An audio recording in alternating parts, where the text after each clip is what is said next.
Back in episode 1 of this season, we spoke to the development economist Louise Fox. It's a good idea to focus on formal jobs, but we need to understand that not everybody's going to get one. We know that in most African countries, the majority of people earn their living in the informal economy. So while, in the context of development, the goal is job creation, there is a limit to the number of formal, salaried jobs that will absorb African talent. Somewhere between 25 and 50% of the new entrants, depending on the country and the context, are going to get one. So we need to focus on that. As a result of these market conditions, perhaps the largest impact in terms of development and income generation is through interventions that seek to improve the productivity of the informal sector. In the past few episodes, we've explored the program's training and connecting talent to jobs on the demand side of the labor marketplace. But these are largely formal and salaried jobs, and as Louise said, not everybody is going to get one. So our exploration of the future of work needs to span much further than that. Where there are no formal jobs, what does it look like to help stimulate the development of the informal sector and microenterprises? And what role does technology play? In this context, we hear a lot about platforms and their role in creating jobs or income-generating opportunities, but what are the platforms actually good for? And what is their actual impact across African markets? Let's explore. Before we start, we'd like to thank MFS Africa for their sponsorship of the entirety of Season 4 of The Flip. In this episode, we're going to speak about platforms and microenterprises. Across African markets, some of the largest platforms are agent networks, which extend financial services to the last mile. One such agent network in Nigeria is Baxi, which was acquired by MFS Africa in 2021. And I caught up with Baxi's founder, Dee Abudu, about where the opportunities are and what it looks like to more appropriately build technology for the last mile.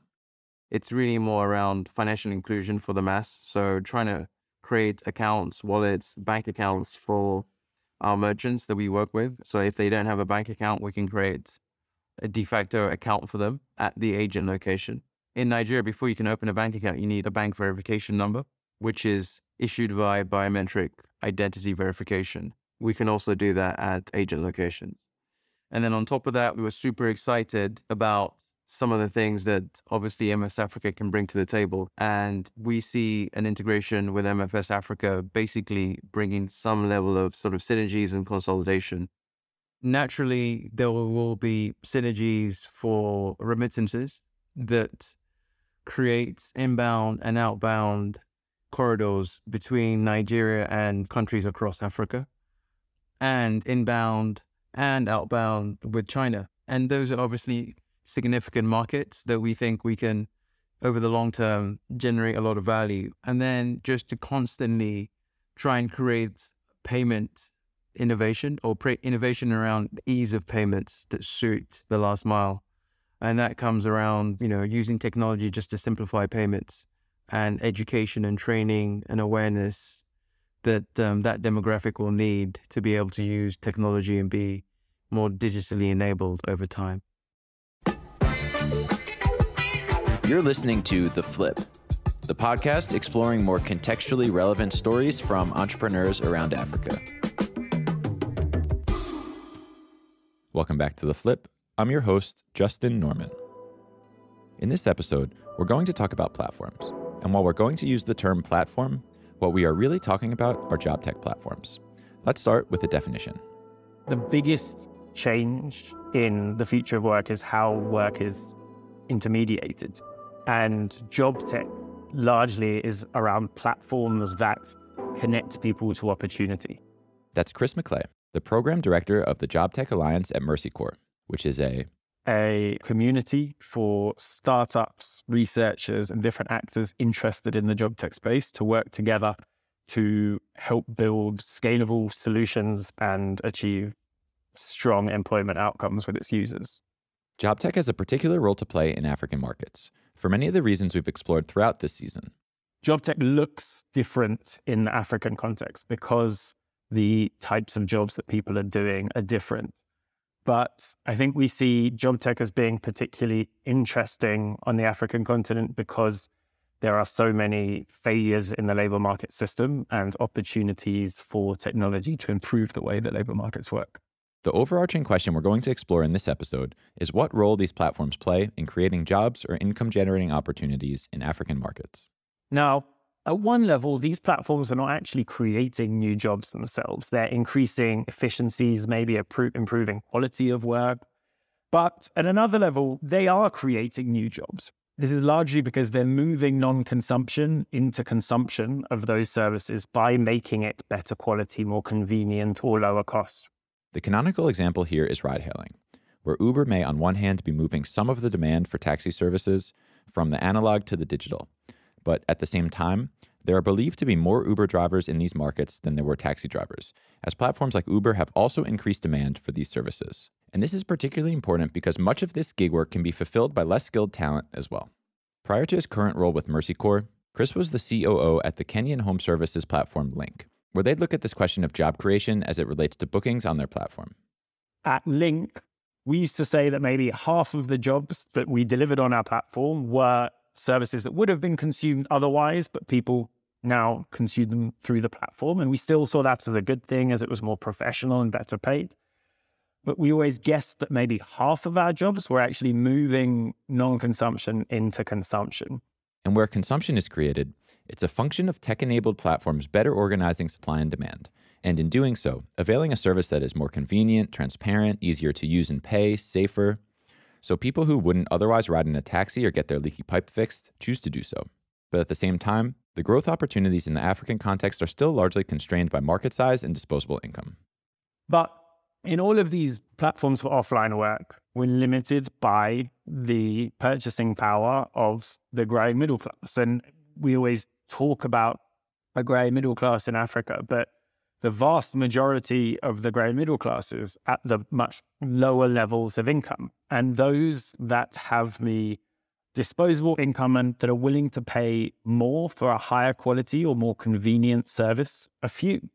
And many of these job tech platforms, by improving efficiency and quality of service delivery, they need to charge a premium for it. And there is probably a limitation on how far such platforms can really grow with a limited addressable market. The particular challenge when building in this context, in addition to the market size question, is the infrastructure question. So building business models around this market is tricky, particularly the traditional Western job tech models of large-scale job matching, which is providing a technology layer that connects supply to demand, is very difficult to replicate on the African continent, where the problem is not just information asymmetry, but many, many different layers. You're often dealing with a skills deficit. You're dealing with a lack of access to assets or financing. You're dealing with all sorts of infrastructure, from high cost transportation to get to gigs to lack of digital connectivity. Platforms tend to need to do a lot more in order to be successful. But that's largely the opportunity for job tech platforms. Much like we've talked about in other sectors on the continent, where the problems are multifaceted and in which there's a lack of infrastructure, the opportunity is to provide more integrated and full stack products and services to their users. The reason that I get excited about a lot of job tech platforms is what they really do is much more than just connecting people to gigs, but providing them with the infrastructure, everything from the skill building to standardizing the tools and the supply chain that they needed to do jobs well, managing everything, including like cultural differences between the service buyer and the service user. A lot of what we did was provide the infrastructure that they needed to thrive in their respective businesses. So what does building that infrastructure look like? It's here that we need to dig a bit deeper and talk about the nature of work itself. At the sort of lowest hanging fruit of opportunity are the gigs. You need a ride or you order food, and a driver shows up. With cleaning and driving a car, it's quite easy to give someone a job because a job looks like a job, looks like a job, looks like a job. There's not that many variables that you have to deal with. That's Sayo, who you'll recognize as the Flips B Mic, but his main role is as the co-founder and CEO of Kandua, an operating system for home service providers. In our environment, we're currently focused on home improvement services and maintenance services. The amount of variables in a job is just insane. So I think what that means is that it often attracts a different kind of provider. And generally, when you are that kind of provider, you are generally trying to run a business of some sort. What we're going to focus on here are digital platforms for microenterprises. In the African context, gig workers still need infrastructure, as Chris alluded to, which in this case is in providing ride-hailing drivers with vehicle financing, for example, which is made possible by the visibility platforms provide into drivers' earnings. And this infrastructure for gig platforms is crucially important, particularly when we consider the wide range of the types of gig work and the potential amount of less skilled labor that gig platforms can absorb. But as we take this conversation further to microenterprises, often where a higher level of skills or business acumen is required, the thesis here is that microenterprises with the right tools can become a multiplier for employment. Vertical platforms generally start with connecting supply and demand, and then in providing other tools and services are going much deeper into the business of their customers in order to help them grow. Kandua started out as a vetted marketplace, connecting homeowners to the plumbers or electricians or contractors they needed to fulfill a service. And when we talk to our customers, the biggest barrier to them from their point of view anyway is new customers always. And we actually think of our business that way. We kind of go through the stack of problems and see how we can solve one after the other. So we started with the most important problem to them, which is how can I get new customers? Digital platforms are particularly good at that. I think the thing people miss a lot of the time when they have these conversations is just like platforming is not like a end in itself. It's a way of doing things. It's a way of organizing information and actors that you can point towards anything that you deem appropriate or important. As we spoke about in prior episodes, this looks like identifying demand and reorienting existing labor supply accordingly. When you start to understand where those jobs are coming from and where it's increasing and who can do what and what is the typology of job types, like, okay, this is the kind of job that electricians could be quite easily moved to. If we think about like, who's going to be good at cell phone repair? What kind of skills do you need for that? When you have the demand and the supply and you have the platform in the middle that's able to like really understand what's going on, I think you can point it towards any kind of skilled job, really. But in an environment of insufficient infrastructure, you quickly realize that the problems are deeper than that.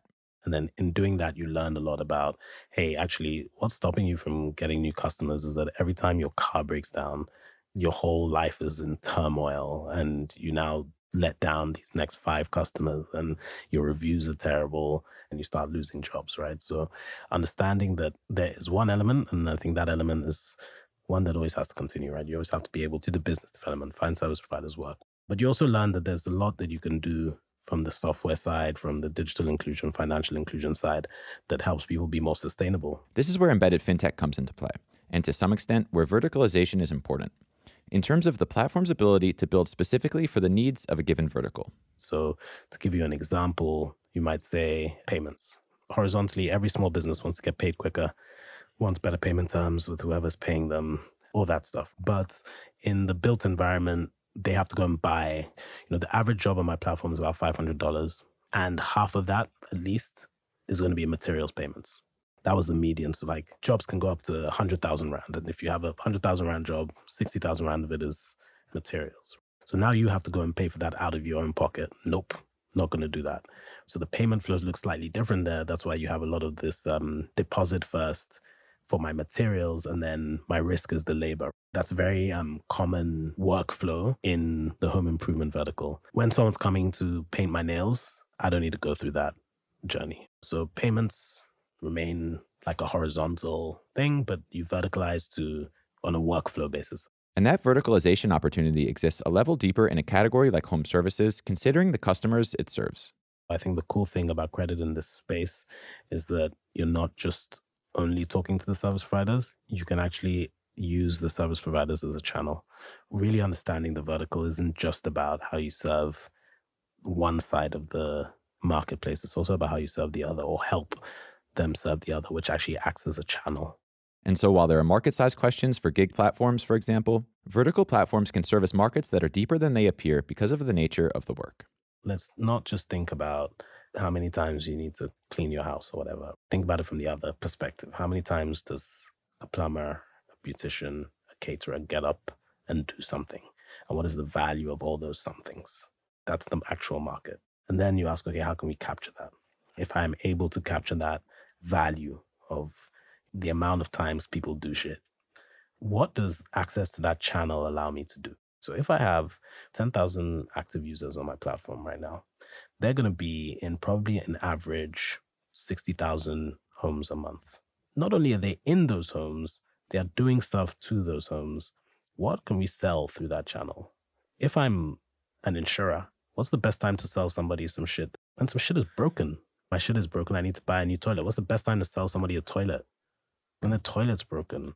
What's the best time to sell somebody a home improvement loan? And we can already see how this starts to have impact in terms of helping small service providers grow their business. The thing is to share marketing opportunities with that cohort, which can also make them more sustainable. So now it's like, not only is it helping them convert, so if I can offer you financing, it's helping me convert the job. There's also an opportunity for additional streams of income for them. When we come back, we're going to further explore vertical platforms for microenterprises in one of Africa's largest sectors for employment. But before that, here's another word from our sponsor, MFS Africa. Earlier in the show, we heard from Dee Abudu, the founder of Baxi, the Nigerian agent network acquired by MFS Africa. Much like we're talking about throughout this episode, a big constraint on the growth of microenterprises is access to credit. It's something Baxi is focused on as well. From the lending perspective, we now feel like we can aggressively push into micro lending and finding ways to customize lending for the ecosystem that we think need it the most. That's just creating non-traditional lending products to really sort of drive micro SMEs and SMEs in Nigeria.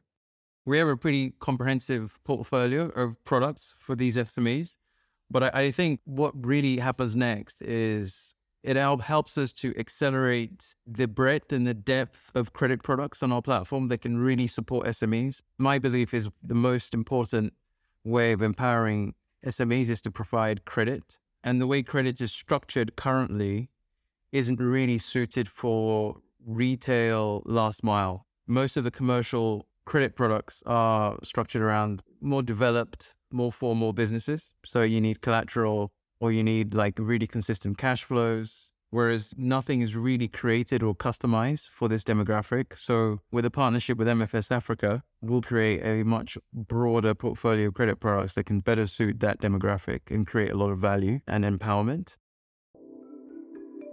Now, the opportunity for job creation or income generation exists in many sectors across the continent. And the thesis here is that vertical platforms can do a particularly good job at helping small businesses grow.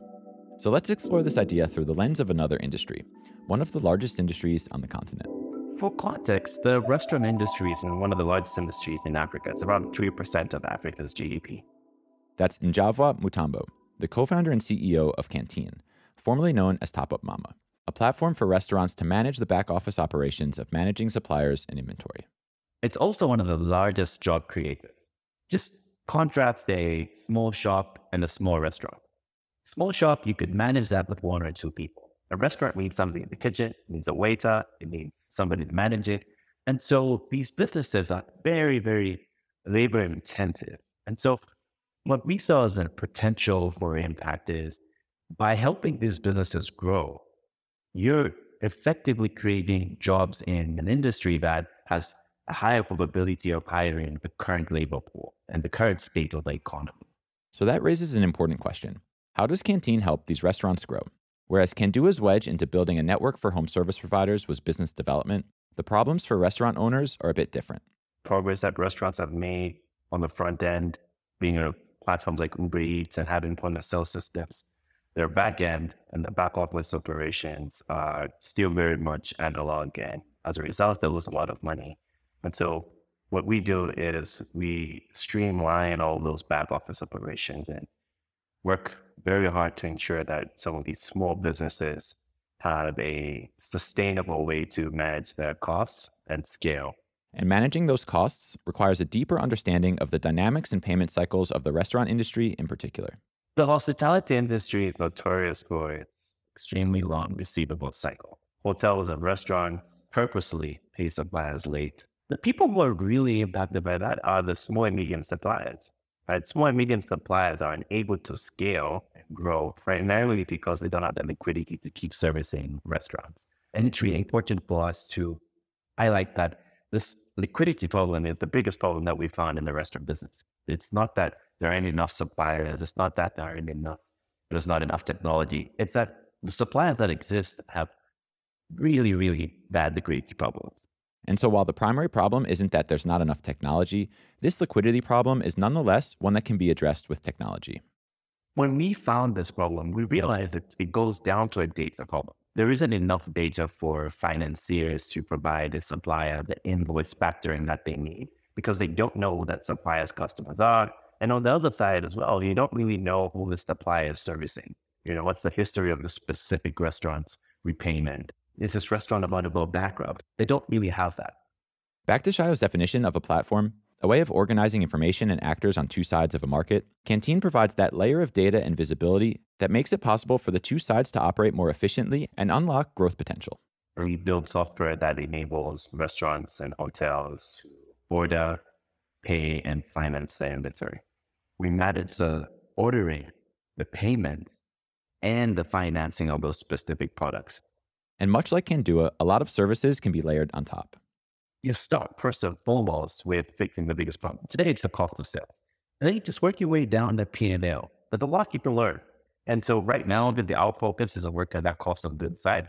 But there's a lot. How do you pay your employee? How do you manage payroll? How do you manage all of these things? We're slowly going to capitalize on that data and provide more and more services. So that's what we're talking about.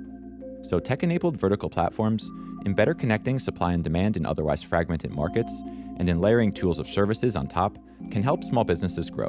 And when they grow, they become a means of job creation. But just like not everyone is going to get a formal salaried job, as we heard from Luis Fox in the opener, not everyone should be a business owner either.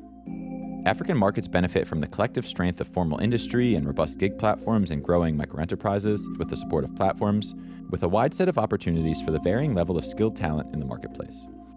And this question about the role of platforms in the equation and the relationship to the different types of talent is what Sayo and I spoke about in our reflection of this episode. Take a listen.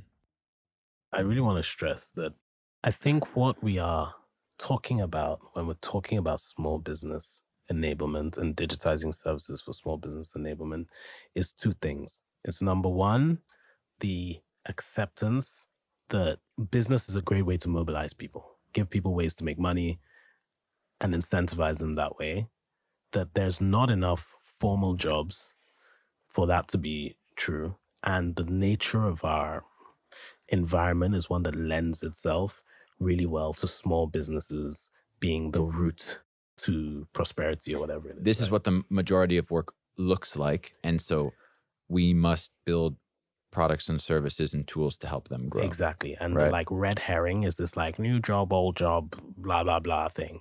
But like both platforms and small businesses are going to be naturally attracted to where there is open space, where it's less competitive, where I can build more. It's more like, can we find a way to, number one, know what those opportunities are? Number two, find who can do them. And number three, make sure that they are connected to each other as quickly as possible. Yeah. And digitizing small businesses, what the thing I keep talking about, is about information. It's about knowing and understanding demand, supply, and how to match it. Yeah. The mechanisms to match it. So everyone likes to talk about this idea also of like, there's the same, somebody sees somebody opening a pharmacy and then they're going to open a pharmacy right next door, right? Like it's a coordination problem. And this idea of without digital tools and platforms to better organize, everyone's just going to do the same stuff. The subsistence nature is a function of, it's not that there's not demand for services. It's just that it's a coordination problem within the market. That's your argument. Yeah. And that's why digitizing them is so important and platforming them is so important. And then you've talked before also about this idea of like, if given the opportunity, some of your service providers would rather just have a job. Yeah, I do find that. And how do we reconcile this idea of like, people would rather have jobs, but we're compelling them to grow their own businesses because there are no jobs for them? Same way. Let's know who wants the job and then give them to the people that know what the permanent jobs are. Yeah. Do you know what I mean? But also, I suppose we've talked a lot about like, what does the path to formalization look like, right? So how many one-person plumbers would be better as an employee of a 10-person plumber? Yeah. That's like a really cool one that I can't wait to think about in a deep way. I can't say that I've got there yet. But do you think that that is a thing that's going to happen, is that the ones who are managerial and can run the business, like there needs to be consolidation? Yeah, for sure. Yeah. Across all these categories. Maybe not all, but... So this is kind of back to what extent is the sort of like personal nature that you talked about lost in... But that's kind of what we're talking about in the US, right? Like there's no small stores anymore. Everything's a Walmart, right? And the US has lost its charm in favor of like efficiencies in capitalism, right? Is that the path? Perhaps, but I certainly think some consolidation is necessary. Maybe we don't go the whole way. Maybe there's a steady state that is in a different place. And in some industries, in some verticals, it's going to look like, let's just employ everybody. Some will be like, okay, let's just have smaller pods that employ lots of people. Some will be like, okay, let's have even smaller pods that employ a few people. Some will be like, okay, actually, we just need everybody doing this themselves. And I think there's that spectrum that the only way you work out the steady state of is through doing shit. Yeah. I suppose it's hard to have a bit of a unilateral conversation around that. That depends on like market by market, sector by sector characteristics. Yeah, 100%. That's it for this episode of The Flip. Next week, we're going to take this conversation one step further to explore what that standardization and consolidation that we just spoke about might look like. Until then, if you enjoyed this episode, we would really appreciate if you shared with a friend or a colleague who you think may enjoy it as well. For more from The Flip, you can follow us on social media at The Flip Africa, and you can subscribe to our newsletter on our website, theflip.africa. Thanks as always for listening, and we'll see you next time.